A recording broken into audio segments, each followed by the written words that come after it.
He downloaded it. Yeah, It was another very very hard. hard.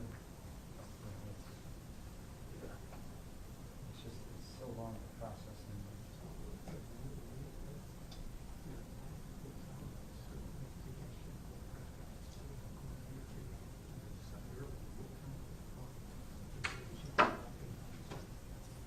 More efficient. Yeah, but it's all those extra steps. You know what? You ought to start paying me to put you on TV. Put you on more this year than you was. I'm not that sleep. Yeah, but he hasn't been in focus. That wasn't me. So you can put best in my life, I don't think Is the old Diane Sawyer trick? Barbara Walters does that. Oh, you're right, yeah, I stand corrected. Baba Wawa.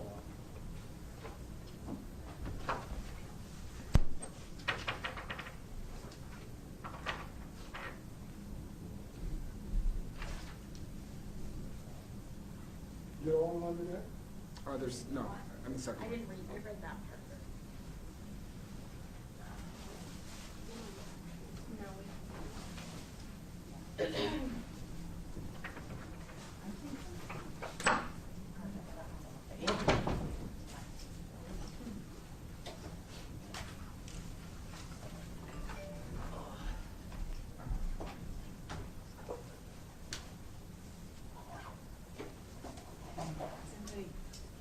No, that's good. Oh, good. Hey, oh, is it? Oh my gosh. Hey, Craig.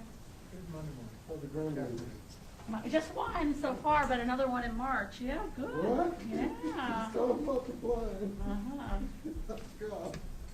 Hey, stand there and let me look at you and focus on you while you're there. Sure wasn't Hey, you'd be a decent senator. I what? A decent senator. Thank you. You knew my last name? No, I didn't. I don't know if I want to do all that. Michael Albert. Alfred, you know what I want to do? Albert. Like Oh, sorry. Are you good?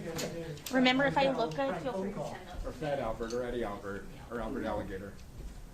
Or Albert of the Ohio of Boston. There you go. See, now there's no like, no, I'll forget that one. I'll forget the birthday, but. I had a miserable childhood.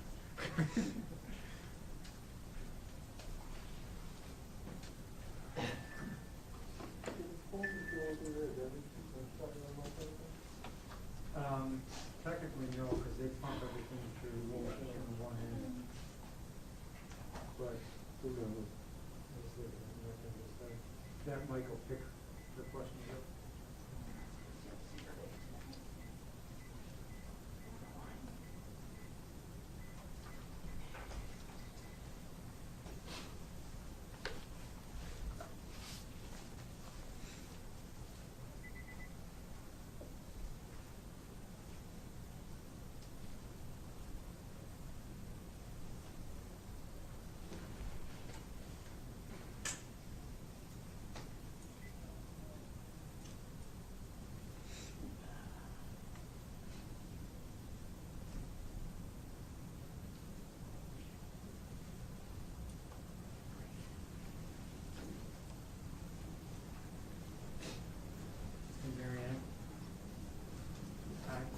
Yeah, ooh, we do that again, when they walk in.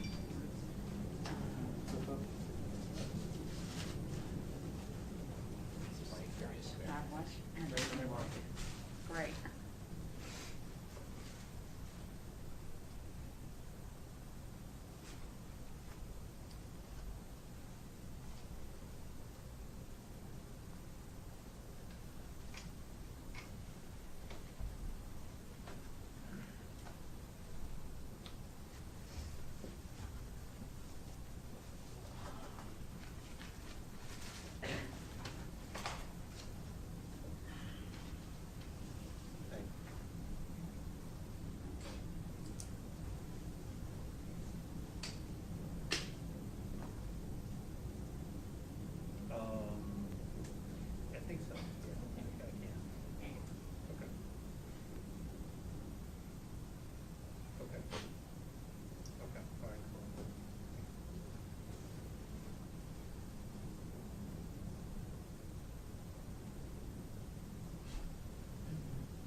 Good afternoon, everyone.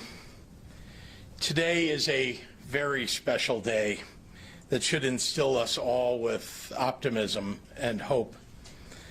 As of this morning, the first shipments of the first FDA-approved COVID-19 vaccine have arrived in Illinois.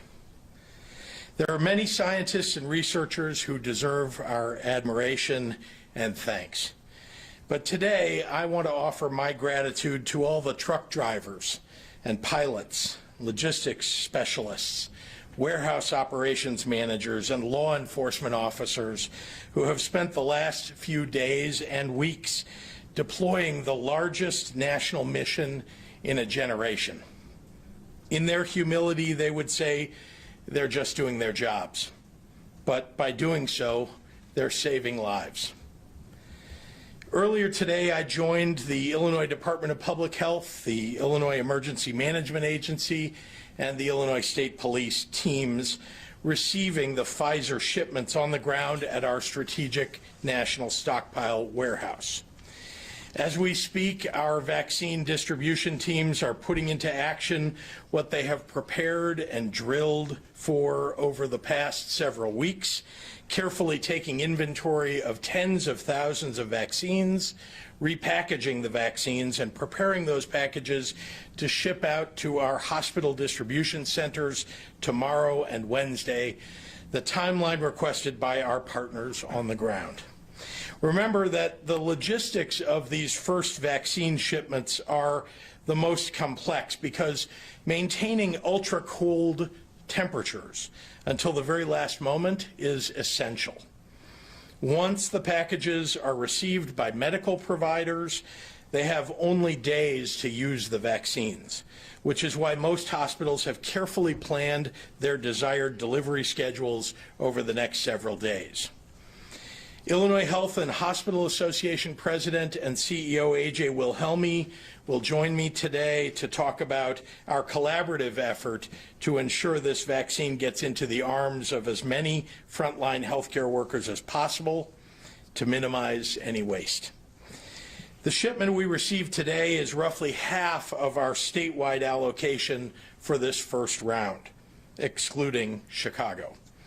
At the recommendation of the CDC and medical professionals, a portion of our vaccine will be shipped directly from the manufacturer to 4 of our larger public health departments in Cook, Lake, Madison, and St. Clair counties. The federal government will deliver these shipments later this week, and we are working closely with these local health departments to prepare. In other words, today marks only the beginning of the national vaccination rollout. This week, the very first recipients of the very first phase will receive their first of 2 doses of this COVID-19 vaccine.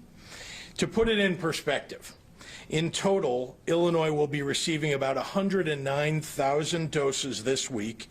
Nationally, there are approximately 24 million people who the CDC classifies as Phase 1A. Our destination is clear, but the road ahead will be long. Starting next week with the potential FDA approval of the Moderna vaccine, Illinois will begin reserving portions of our weekly shipments for residents and staff of Illinois' long-term care facilities. The federal government is directing and managing that distribution and those vaccinations through federal contracts with CVS and Walgreens. Across the next 3 shipments, the federal government estimates providing enough doses for all the skilled nursing facilities that have signed up through the national program. From there, it's expected to expand to other congregate care settings, such as assisted living facilities.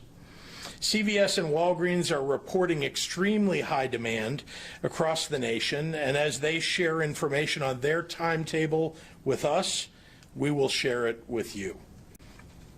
Let me echo the CDC's Advisory Committee on Immunization Practices in emphasizing that while this vaccine has been developed at an incredible pace, it's gone through the formal regulatory process in a very transparent manner. under arguably the most public scrutiny of any vaccine candidate in human history.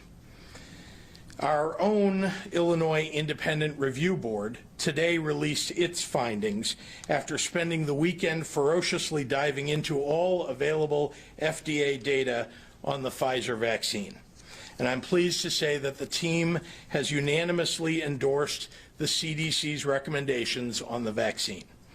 These experts are currently working with IDPH to update our COVID-19 FAQ document on the IDPH website with answers about the vaccine. We want everyone to be able to access the facts as clearly as possible as we have them. One of our review board members is with us today, will join us a bit later to speak with the public directly about the safe design of this vaccine. Dr. Michael Olson, an assistant professor of medical microbiology at Southern Illinois University's School of Medicine. I know that there's a lot of information coming out about this vaccine all at once, so I want to quickly run through the recommendations that the CDC put out over the weekend so that Illinoisans have all of the most up-to-date information for the decision when it's your turn in line. To start with, CDC Director Robert Redfield signed off on recommending the vaccine to all Americans 16 years of age and over. The CDC has also offered additional clinical considerations for certain groups, and I want to bring you up to date on those. For those who have had severe allergic reactions to vaccines in the past, the CDC said you can still get this vaccine when it's your turn, but you should discuss the risks with your doctor if you choose to do so. The CDC does not recommend special precautions for people with just non-vaccine allergies, like to bees or peanut butter. The CDC has also recommended that pregnant women have a discussion with their doctor, weighing the risk of taking the vaccine or waiting for more data on vaccine safety. A report from the CDC last month noted that pregnant women who get COVID-19 are at increased risk for serious complications compared to non-pregnant women of the same age, but we don't yet have data on how the vaccine would affect pregnant individuals. While medical experts have traditionally recommended that pregnant and breastfeeding women avoid vaccines made with live viral material simply as a precaution, the Pfizer vaccine does not contain any viral material. And other vaccines like the flu shot are routinely recommended during pregnancy. As soon as the CDC or the FDA offers additional information regarding this vaccine and pregnancy, you'll hear it from me. But with the data to date, they have determined that this is a decision between a woman and her doctor. Today marks a momentous occasion, not just this year, but in American history. 11 months after scientists the world over got their hands on the genetic sequence of the virus, we are seeing the beginning of the end of this pandemic. This is an incredible testament to our research institutions, to our scientists, to the medical professionals who worked tirelessly every day of this battle without ever knowing exactly when this day would come, but holding out hope in their hearts that it would. And here we are. May we all take a moment to feel that hope today. So thank you, and with that, I'd like to turn it over to IHA President and CEO A.J. Wilhelmi. Thank you, Governor. Good afternoon. I appreciate the opportunity to join you today on this very hopeful day, as you just said, very eloquently. And let me say at the outset how much we all appreciate your strong leadership, as well as the leadership of Director Ezike, and how much the hospital community appreciates and values our partnership.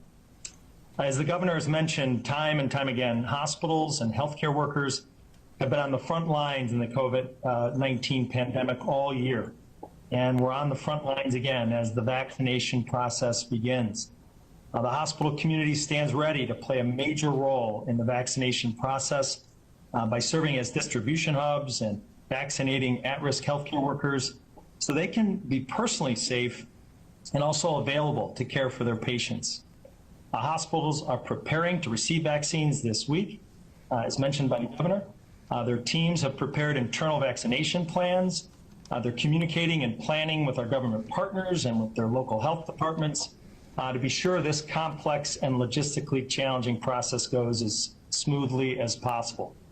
And we know this, vaccine demand will far exceed supply in the first couple of months.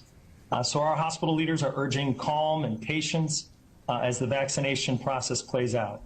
We also know that the vaccination of the people of Illinois will require a thoughtful process that will take months, not days, and we're committed to doing this right. The stakes are too high to rush through it. And so hospitals will approach the vaccination process in a planned and orderly way that allows us to balance timely vaccinations of our most at-risk healthcare workers with maintaining our ability to best care for our patients. And of course, it's critical, as the governor said, to implement this process in a manner that doesn't waste vaccine. IHA and the Illinois hospital community stand with Governor Pritzker and Director Ezike in fighting this pandemic and in urging everyone to pull together for a few more months. Mask up, social distance, wash your hands, and when it's your turn, please get vaccinated. We're extremely pleased to be in a position to turn the tables on this virus, and we look forward to working with Governor Pritzker and Director Ezike to do our part to effectively execute on the vaccination plan. And so again, Governor Pritzker, Director Ezike, thank you for your strong leadership. It's a real pleasure and an honor to work with you on this very hopeful day and in the days to come. So, Governor, I'll turn it back to you. Thank you very much, AJ, and thank you very much for all the amazing hard work that you've done to support our healthcare workers, our hospital systems in preparation for the distribution of this vaccine. And now I'd like to turn it over to Dr. Ezike for today's medical update.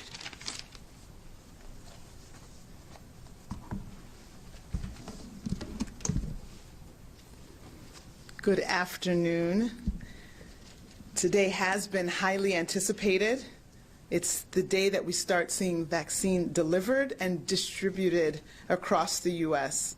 We have been praying for this day and preparing for this day for months, and we're working with our local health departments and our hospitals to get the vaccine into the arms of those who need it most as quickly as possible. However, I want to remind people, as you've heard already this afternoon, that there is only a limited number of doses of the vaccine for right now. And so we will be following the recommendations of the Advisory Committee on Immunization Practices on who should be prioritized. In this round, vaccines are prioritized for individuals who are at the greatest risk of exposure to COVID-19, workers in the healthcare setting, and those who are at the greatest risk of severe illness, and we all know that to be our loved ones in the long-term care facilities. As more vaccine becomes available, more individuals will be eligible to receive the vaccine. But until that time, please, again, you've heard this word, patience. Let's exercise patience and understand that there may be others who will get the vaccine before you. We continue to learn more each day about the virus, which helps us inform future vaccine administration. As more vaccine becomes available, local health departments will evaluate the makeup of their communities and will tailor their vaccination plan while following the Advisory Committee on Immunization Practices recommendations. And as more recommendations come out, we will continue to urge all of our partners to follow those. I definitely look forward to the day when the vaccine is widely available to every single person in the state. Until that time, we still need to continue with our masking, avoiding crowds, watching our distance, and washing our hands. Let's work to protect and not infect those that we love and those around us. And I'm also so glad to have our own Illinois Vaccination Advisory Work Group, who has been working so hard, as the governor mentioned, to review the information to give their approval and support for this vaccine. It's been an honor working with all the members of that group that span from academic institutions throughout the state and involve infectious disease experts, vaccinologists, virologists, immunologists, biostatisticians. Again, thank you for all of your dedicated service. Today, we are reporting 7,214 individuals who were newly diagnosed with COVID-19 for a total of more than 856,000 cases in Illinois. Over the last 24 hours, we unfortunately received notice of an additional 103 individuals who lost their battle with COVID, and that brings the total number of lives lost to more than 14,300. Overnight, 4,951 individuals were reported to be in the hospital with COVID-19, 1,070 in the ICU, and 621 individuals on ventilators. This is another milestone in terms of being under 5,000 for the first time in about nearly 6 weeks. In the last 24 hours, more than 92,000 tests have been reported for a total of more than 11.8 million tests in Illinois. Today is a great day in our fight against COVID-19. It is the beginning of the end of this pandemic, but we are not there yet. There are still many months ahead before we eventually end this pandemic, but we will get there together as soon as we can by all working together. Thank you for your support. Hola y buenas tardes a todos. Este día ha sido muy esperado. El día en que comenzamos a ver la entrega y distribución de vacunas COVID-19 aquí en Illinois.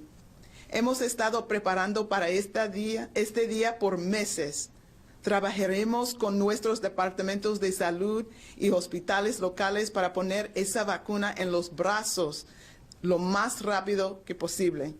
Sin embargo, quiero recordarle a la gente que solo hay una cantidad muy limitada de la vacuna disponibles en este momento y seguimos las recomendaciones del Comité Asesor sobre Prácticas de Inmunización Federal sobre a quién se debe priorizar para la vacuna.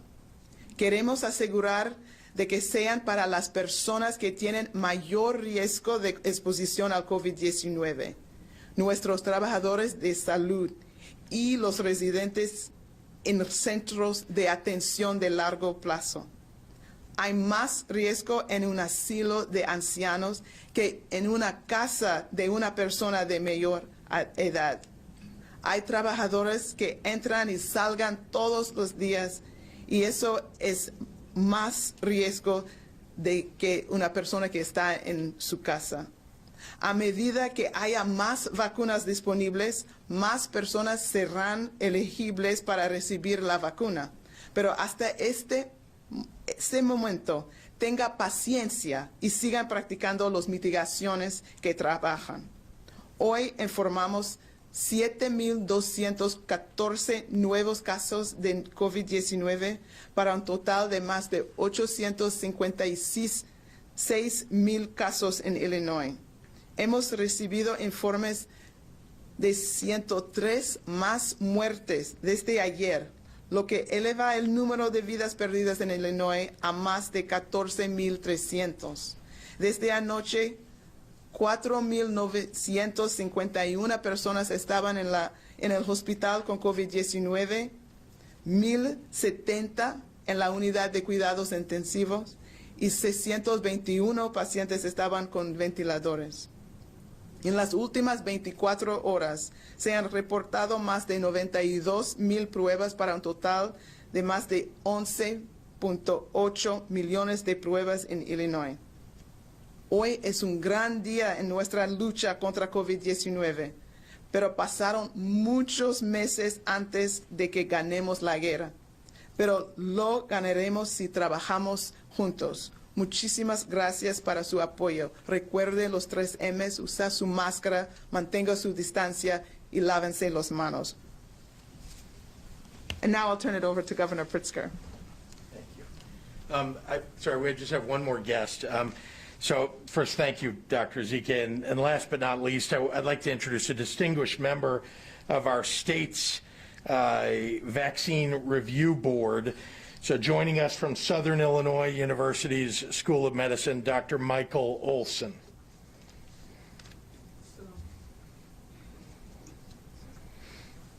Well, thank you. There we go. Thank you, Governor Pritzker. On behalf of the Illinois Advisory Work Group, I would like to highlight a couple of the aspects of the COVID vaccine that are important as we move on to this new phase of the pandemic. The Illinois Vaccine Advisory Work Group, as stated by Dr. Ziki, included experts with backgrounds in microbiology, immunology, epidemiology, biostatistics, and infectious disease, and represented institutions across the entire state. We have independently reviewed the available scientific data supporting the authorization of the COVID-19 vaccine. We are in full agreement with the FDA authorization and CDC recommendation of the vaccine. This 2-dose vaccine passed a rigorous study involving over 30,000 volunteers, demonstrating 95% efficacy in preventing severe COVID-19 infection, all the while maintaining an excellent safety profile. The trials involve people from various ages, races and ethnicity, weight, and various medical conditions. Given the current available scientific information, the work group believes that COVID-19 vaccination will prevent COVID-19 infection in people across the entire state of Illinois, including the Black and Latinx populations that have been disproportionately affected by COVID-19. The COVID-19 vaccine is a key step to protecting the people of Illinois and stopping the pandemic. And the Illinois Vaccine Advisory Work Group recommends that eligible persons receive the COVID-19 vaccine when it becomes available and it is their turn. Our team worked together to try to distill a lot of information and knowledge down into that FAQ sheet that will be available on the FDA website, not FDA, IDPH, get my acronym straight here, on the IDPH website. And it will have information about what you can expect when you get a shot or when you get the vaccination. Typically, local side effects were mild for redness in the arm, and that your other side effects that were more systemic involved fatigue and headache. And those are most common in the younger subset of the population that was vaccinated, and then were a little bit stronger upon receiving the second dose. So not everybody is going to have a reaction like that. It was for headache and fatigue, it was 51 and 39% in the highest bracket of those experiencing the symptom. And that's just your body deciding that I need to respond to this and have an immune response. So one could view that as something positive taking place. Pain in the injection site was not terribly frequent. And like I said, older patients had less severe reactions or side effects than younger. Long-term side effects are unknown at this point in time, given the length of time that it is available to study the vaccine. The report was very careful to state that we have watched this for 2 months post second vaccination, and so the data at this point in time reflects what is currently known, and that was the questions that were designed to be asked. It is often asked why a vaccine like this could be developed so quickly, and there's a lot of factors that come into play here. Just to highlight a few things, the scientists were ready and prepared. There were people already working on mRNA vaccines, the type of this vaccine that is being used, and it was showing good results in flu studies and other studies as well. But then there became a large need and demand, an influx of money. They're able to use trial sites that were already existing. And last but not least, there were volunteers and a pandemic going on.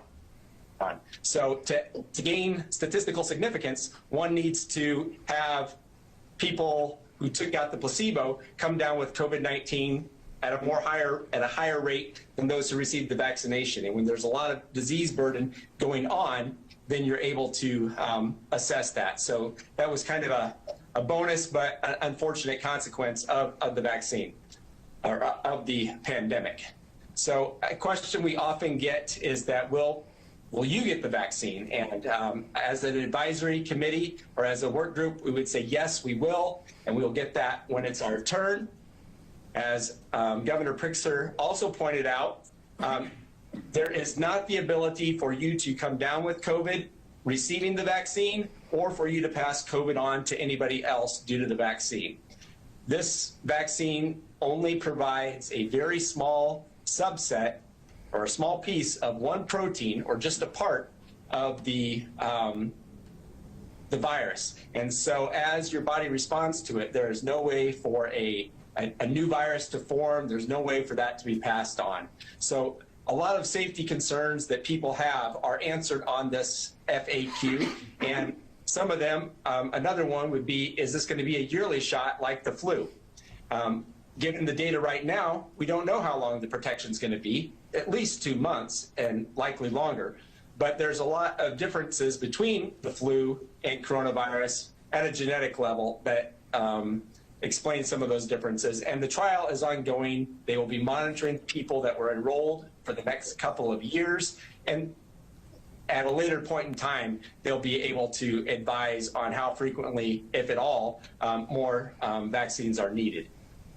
That's just some of the highlights. There's more on the FAQ. And so I thank you for your time, and I'll pass it back to Governor Pritzker, and he'll be taking questions. Thank you very much, Dr. Olson. Thanks for all your hard work on behalf of the state, and happy to take questions from members of the media. Thank you, Governor. Yeah, as we watch today, doses have already been given in places like New York and even Madison, Wisconsin, and Pittsburgh. We're pretty close to Kalamazoo. Why is no one getting the dose today? What are the plans for giving it tomorrow? Will you witness it, and where? Sure. The first dose will be given out tomorrow. We'll put out all that information shortly. My press office will make sure that you know where and when that is. Same will occur in the city of Chicago. There will be something outside the city of Chicago. One of the reasons that you see a difference in where the first vaccinations are taking place is that there were shipments made directly to certain hospitals by the federal government that arrived in typically large cities, and then there were shipments that were made to the states to distribute among, in our case, 96 public health departments all across the state, excluding Chicago, which got a direct shipment. So that's one of the reasons that you see a difference in arrival times and shipment times, that we have to receive it here and split it up into 96 different packages to go to those public health departments. In terms of just, a little more detail on the logistics, when is it going to the 10 regional hubs? Is it going right now as we speak, tonight? And then from there to the local health departments, how does that work out? So I don't want to talk about the specifics of timing, because I want to make sure that we've got full security associated with the delivery. But suffice to say that that the RHCCs, those are the 10 hospitals that you're talking about, will receive those packages, and they're the ones from which the 96 local health departments will then pick up their packages and bring them back to their counties. And as you know, we've focused on the 50 counties with the highest deaths per capita and the hospitals that are nearby some of those counties to make sure that we're covering them as best we can with this first shipment. But you'll see that there are going to be more and more shipments. I think that's one of the reasons you hear everybody saying, have patience, is that this is going to take a little while, because in Illinois in particular, because we have a very large state and 96 local public health departments and many hospitals, it just takes a little longer than it does to go to a big city, for example. Governor, I don't know if you could answer this, or Dr. Ezike, but are the hospitals being advised to stagger the the number of people they're vaccinating right away, so that if there are any kind of reactions, whether there's low-grade fevers that would cause people to need to stay home for a day, so they don't vaccinate them all right away, and then we have problems? Yes, thank you. I know you're referring to the potential for the side effects of malaise that can last for up to a day or two after administration. So there have been many provider webinars and services by the CDC, both all through the weekend, even several today, to go over that, and just to remind people have been made aware of that you have to think about the potential for those side effects. So maybe you wouldn't take everybody on your COVID floor and do them all at that same time, in case you had a significant number of people that do need to take a day off, that you wouldn't be without a workforce. So that calculation has been done. I'm appreciating that has been done by the hospital in terms of deciding who's getting the vaccine on day one, who would get it on day two, making sure that you spread it out between many different units just to protect the workforce for the patients that are in the hospital that continue to need their care while the staff is being immunized. And why the 4 counties plus the city of Chicago getting their own separate shipments from the... Go ahead, if you, I can take that.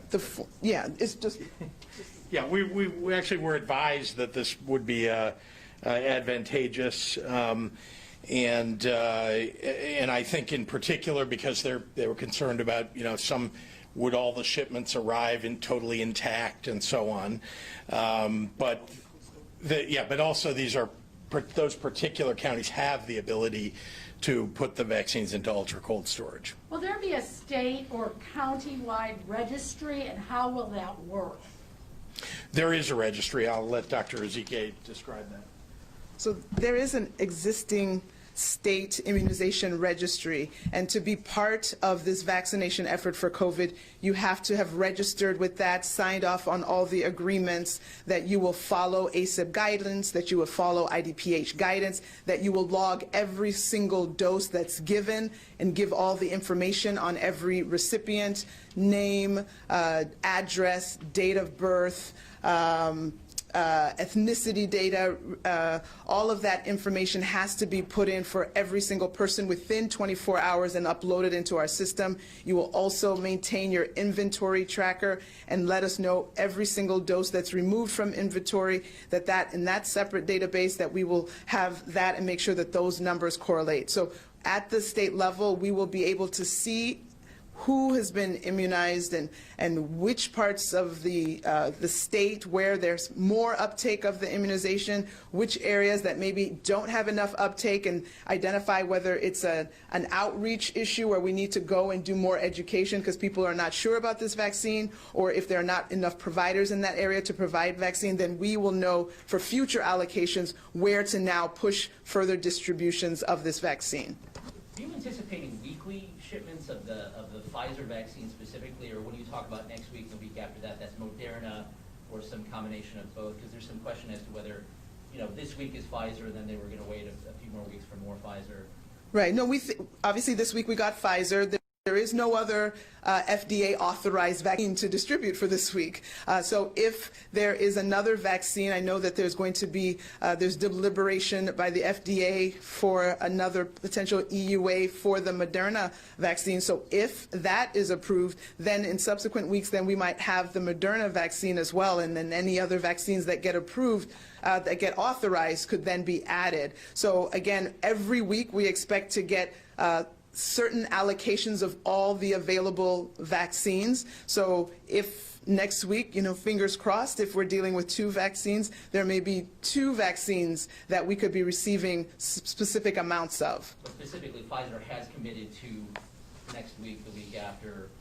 Again, we will know it for sure when we see it. The number that we're sure of is the number that we got for this week, and so we'll be waiting to get additional information as it gets closer. Then we'll know what the confirmed numbers are. You don't know when you're getting the second half of. You mentioned today we got the first half of Illinois' shipment. Is the second half due in a couple of days or next week, or? Later this week. Sorry, later this week we will be receiving the remainder of our allocation. Is that the 4 counties plus Chicago, or that's also separate to the state? Chicago is receiving it separately and should have been today or tomorrow, is my understanding. Is that correct? And then the other counties receiving theirs. Thursday, just to clarify about the Moderna, and again, we are reacting to the information that we get from the federal government about this. They are telling us that if the Moderna vaccine is approved on Thursday, is the day that it seems like they're going to consider it, then we may receive a shipment in the coming 2 weeks as the first shipment of Moderna, but that we would receive continuing shipments of Pfizer, because at least that's what they're telling us, and that's what seems to be in the system today. Is there a number on Moderna yet? I know I asked that last week. They have not confirmed numbers. Can I ask you Can to? we just follow up? We saw the video of you launching the vaccine, get unpacked and put away and stored and all that. It seemed like it was, you were pretty amazed by watching it. Can you just give us some perspective of what it was like to actually see the vaccine here? And, today's the day. Well, let me say just how excited I was getting up this morning and going to watch this. The people who were there, the troopers, the logistics managers, the folks who were packing and unpacking the boxes, they all recognize, as I do, that this is history in the making. And for me to watch, and they're all so well trained, and they've been practicing this for a couple of weeks, several weeks, and they're very good at their jobs. I was very proud to be an Illinoisan and to also to be, governor at a time when something this momentous is occurring. So it was it's an amazing thing that we've done. I'm talking about the United States and the researchers and scientists to be able to come up with a vaccine like this in such short order, and for us to now be embarking on distributing it, and hopefully over the next several months to most of the population. When do you expect to take the vaccine? Whenever I am assigned a place in line. As you know, ACIP hasn't come out with all of its guidance. We still have a lot of healthcare workers and a lot of long-term care facilities that need to be covered, the people who work at those long-term care facilities as well as the residents. So it'll be some time, and I'll take it whenever my turn comes up. We'll do one more in the room, and then we have a bunch Biden says he online. wants to get schools open in his first 100 days. Do you think it's possible to get the majority of Illinois students back in school within Biden's first 100 days? I can't speak to whether it's possible. As you know, in Illinois, we've not prohibited schools from being in session, and indeed, we've tried to create all of the circumstances so that people could. School districts are choosing whether they want a hybrid program or a fully in-person or an e-learning system. So I don't know. 100 days, 3 months, it's possible. It's possible. I know that as I've seen drafts of what the ACIP is looking at, teachers are in that, list and prioritized. But I wouldn't want to, pass some judgment on it. I don't know, but I think it's a worthy goal. We want to get kids back in school, that's for sure. Can I just ask you, over the weekend, there was a wrestling tournament. There have been others, of course, but this one was in Illinois. A lot of people at the Southland Center in Linwood, the Ho Chunk Casino, parents, children, teenagers, everything. At the Ho Chunk Casino, so it's in Wisconsin? No, there's one in, maybe not it's at the Southland Center in Linwood. Okay. And a lot of people there who are ignoring your rules, having a wrestling tournament. What do you say? They were served with apparently a rule, fine, or not a fine, but an admonishment to warning. End it, but they said, no, we're having it. Yeah.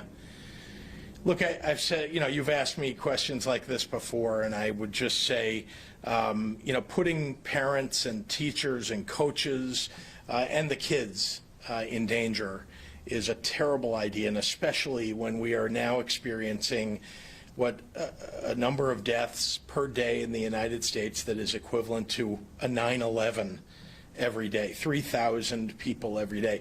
We need to survive in order for us to be able to take the vaccine. We want all the people that would like to wrestle or all the people that are coaching and all of their parents to be able to get this vaccine so that they can have a great wrestling season when it should be available to them. But they have to stay safe until then, and that's why we've got to follow the mitigations. All right, we've got a bunch of questions online. Sure. Dan Petrella, the Tribune. It's been 2 weeks since the Thanksgiving weekend. What impact has the holiday had on the fall surge, and what metrics are you using to judge that? Do you need another 2 weeks to really know? Well, I think I'd like to ask Dr. Ezike to talk about that because this is really, it's medical judgment that is, ruling the day here. So, Dr. Ezike. So again, as we have said from the beginning, it takes at least 1 or 2 incubation periods to be able to assess. With the Binax test, which give us more rapid results, we think that we are starting to get information obviously even sooner because of the turnaround time. So for this last week that ended on Saturday, there was not a significant spike or surge in the cases from the previous week. So that is good news. When I break it down by individual regions, it looks like there was only, I think it was region 3 and maybe region 5 that had a tiny increase in the number of cases from this last week over the previous week. So we haven't seen something significant to talk about now. We'll see for sure in this coming week, but we'll keep our fingers crossed that maybe we're not going to see a big bump, and we'll, unfortunately time is what will give us more data, and so we'll have more information after we accumulate this week's information. Dr. Ezike, you could just stay there because there's a 2 more for you. Dan had one follow-up. What was discussed with hospitals on the IDPH webinar today? So the one today, I wasn't on that one, but I know my team was talking about the rollout, obviously, of the vaccine. We just wanted to review all the things that you've already heard here, that every single dose has to be accounted for, has to be put into iCare. For other hospitals that haven't registered, again, reminding them of the process for getting registered to be a COVID vaccine provider, being able to make sure that the hospital staff are thinking about the possible side effects and how they're planning out their staff that will get it, not vaccinating an entire unit at the same time, but staggering this unit with some people from a separate unit, from somebody from clinical teams and non-clinical teams, mixing it up so that if anyone does fall ill, we don't have a decimation of our workforce.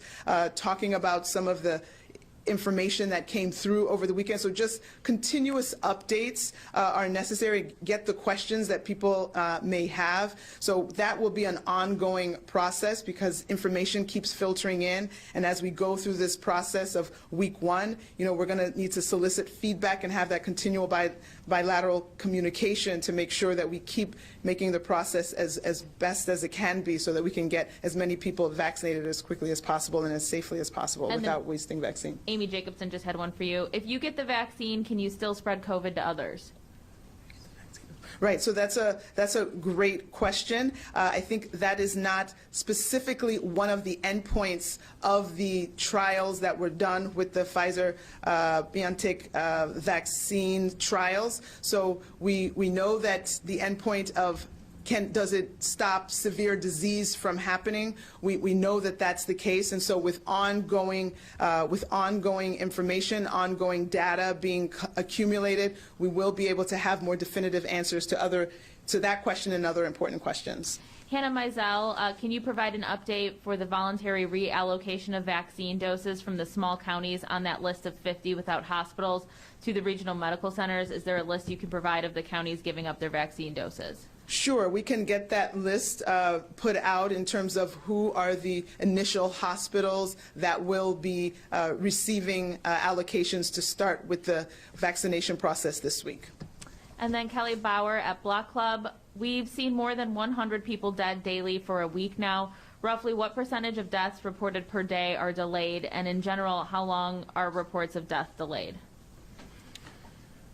Well, yeah, I'll let Dr. Zeke, I mean, I can give you the answer. But. Okay, so again, it is very different. We're getting the deaths from all of the counties of the state, right? So there are different processes in different areas. Some will be given to us by the coroners going through our vital records database. Some are coming in through INEDS. So there are multiple inputs that are aggregated. Sometimes there's a process where the certifying physician has to sign off, then it has to go to a coroner. Again, there are multiple protocols that may happen at the hospital, at the morgue, before it comes to IDPH. So often, what we are reporting is what we have received in the last 24 hours. But does that mean that those happened the day before? Usually all of those processes that I described did not happen in 12 hours or 24 hours. But every day we share the numbers that we've gotten for the last 24 hours.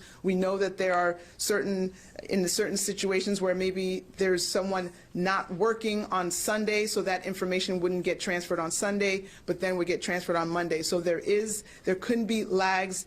Sometimes the county might have the information sooner than us, because within a county, the coroner might directly call the public health department and share information. So again, there is some lag built into that. We don't necessarily get it the day before, but as soon as we get it, we are reporting the information that we have received in the last 24 hours through these various channels.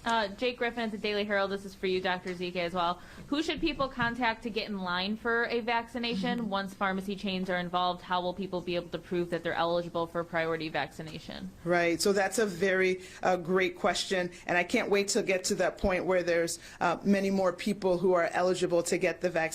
So a lot of information is still yet to come. We're still waiting for the CDC's Advisory Committee on Immunization Practices to give us more detailed guidance on who exactly is in that next group. Right now, we know that maybe essential, critical infrastructure workers, people over 65, people with multiple medical conditions. So getting clear instructions on who that next group is, as soon as we have that information, we can share that with the public, and then we will, on an ongoing basis, let you know how we're doing with the group we're doing now, which is the individuals in the long-term care settings and the workers in the healthcare settings. So as we get finished with that, then we will let you know who is in that next group and that we're starting that next group. In some situations, it will be providers who will be able to make some of those determinations. Some, it might be where you will use your badge to certify that you're in this critical infrastructure work. It could be your badge that could tell us, the kind of work you do, that you work with waste and sanitation and keeping our communities clean, that you're an educator, et cetera. So again, as we get there, and we can't wait to get there, but we know that this current stage we're in is going to take quite a bit of time, and we'll get you plenty of information before we get to the subsequent phases. Shruti at Bloomberg, Republican leaders in Congress are questioning the need for aid to state and local governments, given that revenue for states, including Illinois, has held up better than expected. Can you respond? Sure. Well, Republican leaders have for quite some time been opposed to supporting local governments and state governments. So any excuse they can come up with, those folks. But there are many other Republicans, I might add, that have worked with Democrats to craft a solution for local governments and state governments. So I'm hopeful for that. And I do think that it's going to be necessary when you think about all the challenges of all the states all across the United States. It will be necessary for the federal government to do something for state and local governments. Oliviana at WAND, when will Central Illinois get vaccines, and will just doctors and nurses get the first shipment, or also general hospital staff? Doctors, nurses, and general hospital staff will all get the vaccine. Okay. Matt Roy will be our last question from WICS. The first doses of the vaccine will be going to healthcare workers and long-term care facilities, but what about IDOC and correctional officers? There have been 2,900 COs infected thus far due to close proximity in IDOC facilities between them and the inmates.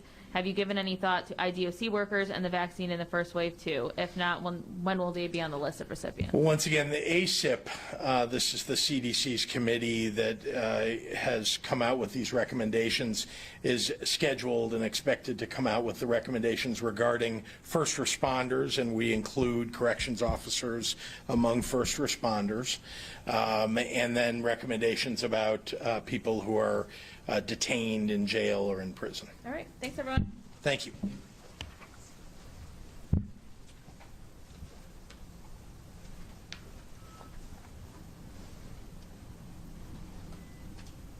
Thank you.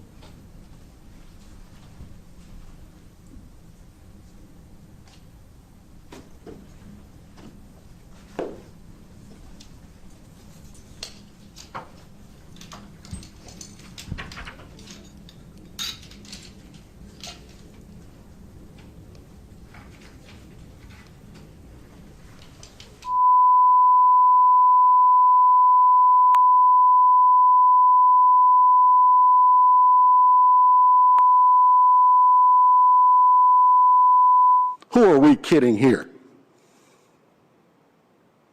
Had their minds made up before the signatures were dry that Mike Madigan was guilty.